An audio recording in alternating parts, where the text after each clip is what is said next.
I am Tom from Just One Pack, and this is AC on the short Alpha Clash podcast, where I talk all things Alpha Clash on my way to work. Now, I have an issue with rarity, and I would like to explore that. So, what I'm saying is, let me put a caveat in here. I don't have an issue with rarity in trading card games in general, meaning I don't have an issue with different cards having different rarities, being more seldom than others to pull. No issue there. That is one of the things that make it collectible and interesting to open packs, which I do on a daily basis. I love that aspect of it. So trading cards should have different rarities of cards. That should be chase cards in there. Not arguing that. I love that part.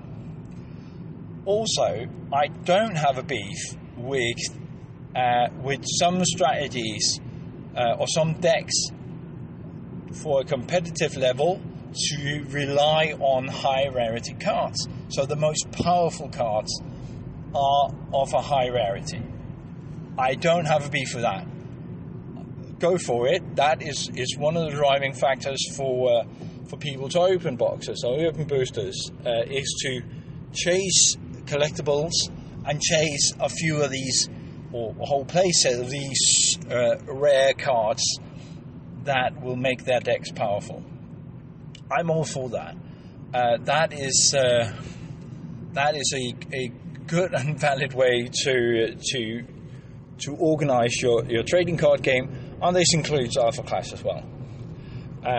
This does mean that this is where the rumors of you can pay to win comes from, and maybe I should leave with this. Alpha Clash is not it's not an expensive game to get into. The booster packs are fairly cheap, and so are the singles if you can get them. So if you're in the US, you can get singles. I don't know about the Philippines. Someone please let me know how the singles market is there. Europe is less so, but we're still growing. The point is that it is not a big issue for Alpha Clash. Also, the idea of you paying to win is only true for me. It's only true if the meta is not diverse, meaning there's a single way to win, and that card, all the cards of that are super rare, so no one can afford it. There is a upper limit, I get it, but if you play even on local levels with a pay-to-win kind of deck, your community is going to disappear. They just don't want to do that. So if you're the guy who is willing to spend loads and loads of money on a single deck, and no one else around you you're sort of paying to win, but you're not really winning because no one wants to play with you. So the idea of that on a local scale doesn't make sense to me. On a top competitive scale, it certainly makes sense to me. I also believe that there will develop markets for this, alternative solutions, whether that is a form of card rent if that was that expensive, or you simply try out other strategies, again depending on a healthy meta. So paying to win is not an issue in this case, at least not to my knowledge. So what is my beef? When I'm not concerned about or have a beef with high rarity cards being the most competitive and the strongest cards, and I don't have an issue with there being competitive or or chase cards, super rare chase cards. Then what is my problem? Well, here's the thing. With Genesis Returns that comes out, the next set, which looks amazing, and I can't wait to get my boxes and pop them open. With that set comes a new contender in Kagan. And Kagan's thing is that he wants to play around with contender weapons.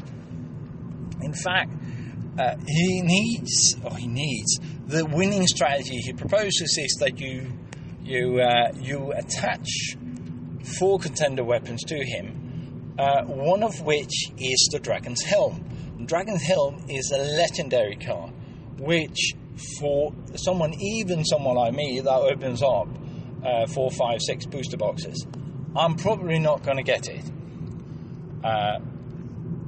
And for less fortunate or less invested players, they're certainly not going to get it, other than by pure dock, which I get is sort of a thing. But having that high rarity, even if it's only a single card you need, means that, well, it gets a little bit worse with Kagan, because you also need a playset. If you really want to play this, you also need a playset of epics, which you're not going to get either. I still have holes in my unrivaled collection for some epic cards, so there is an issue there as well. The point I'm trying to make is that these cards are so hard to get that most players who is not grinding tournaments but want to play will not get these cards. Now, that would not be a problem if there were other contender weapons you could play instead. If I'm not rambling on too long, I'm gonna make a few suggestions on what that could be. But if you don't have the luck or the money to procure these, then you're just out of luck. You can't play that contender because there aren't any more contender weapons for him. There are only the 4. So Kagan as a contender, if you want to play the strategy he sort of leans towards, is not for you, which is really sad, because he looks amazing and I like the story around him. So why aren't I allowed to play him? Well, I can put all sorts of things. A good thing about Alpha Clash is that there is no limitation to which colours you can put in a deck. So even if you get a green contender, you can put blue and red in and nothing else. You can play a mono red deck with a green contender. That's not an issue. However, if I want to try out that strategy, he's the one I get to pick. But I can't, because I can't play that strategy, because I cannot, within reason, get hold of those cards. Now, we did this once before. We, meaning the Alpha Clash game, has done this once before with Haven. I have decks of almost, to some extent, of almost every single contender, just because it's fun to build and fun to play a little bit different. Strategy is testing them out, stuff like that. And I don't have one for Haven. Reason being, I cannot play what that contender is intended for, because if you want to play Haven, you need a Haven's backpack. I know I can just throw anything in, but if I want to lean into the strategy around collection counters, then the win condition for her is the backpack, and the backpack is legendary. I have pulled a backpack, but that's not the point. The point being, you have to get that, which means all the players that either only get a box or 2, maybe 3, probably won't be able to play her or build what she's intended to do, which sort of saddens me. And now we're doing it again, even a little bit worse with Kakan, because you also need epics for this. If you want to play it competitively, sure, no issues there. As I mentioned, the Alpha Clash is not that prohibitively Anyway, expensive. You could probably go, if you want to compete, you could probably go and buy the singles you need, or the boxes to pull the singles to pull the cards you need. But if you want to play it casually, being who should be the majority of players, where you only buy a single or three boxes, you can't. I think that is sad, and it's not hard to fix.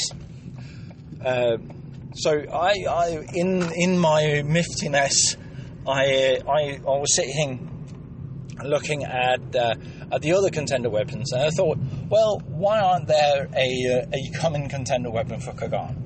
And we could do two uncommons and a single common.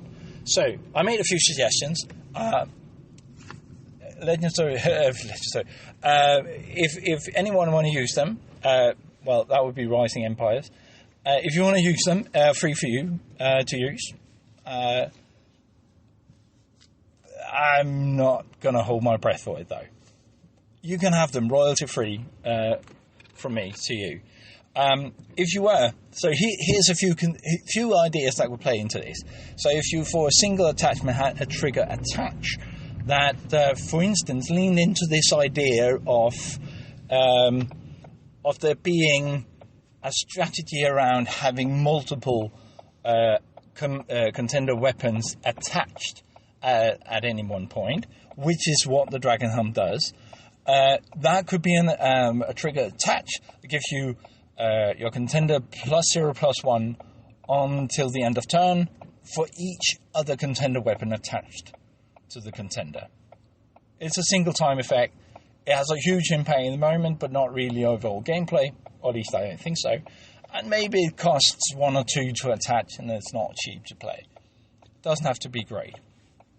Now, I haven't play tested any of these because the set hasn't come out, so I haven't played around with the cards. But this is ideas, right?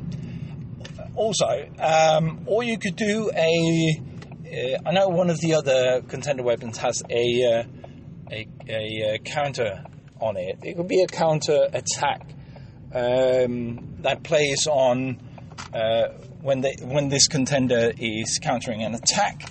You could give the opponent a lack of attack, or you could have a weapon that counters attacks by discharging this, and then the opposing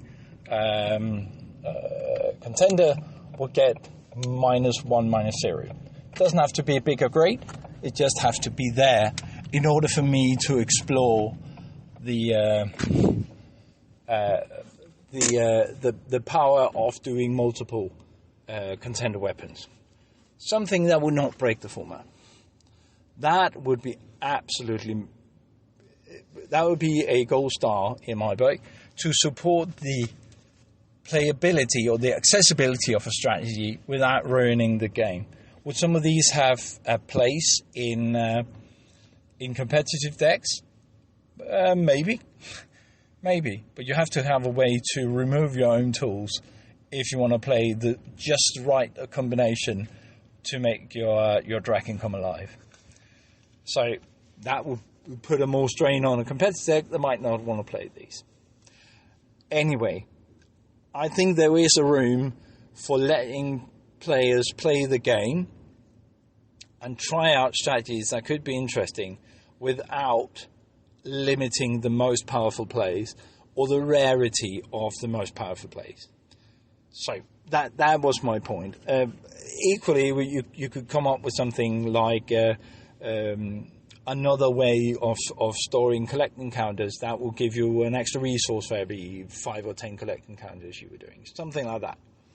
I think there is a great design room here, and I hope they will explore it at some point, giving us more to play with, without giving a bit of a taste of the strategies more than just having to give up on certain contenders, even if we like them a lot. I was really looking forward to Haven, if you can tell, and I'll probably never play her. Anywho, that is one more thing. Two more things. One is Moxies sort of have the same issue because there aren't enough low rarity weapons for it to be really interesting. But she's not as bad a case. You can still play her. She's not just really not that powerful without the epics. Anywho, that is all I wanted to say. Except if you haven't ordered your Genesis Return, go do so and tell your local game store you really need that. And if you are in Europe, there is now a Facebook group for European players. Go have a look. I'll leave a link in the description below, and you can go join us. Anyway, that's it for me now. Thank you for listening, and I'll talk to you again soon. Bye.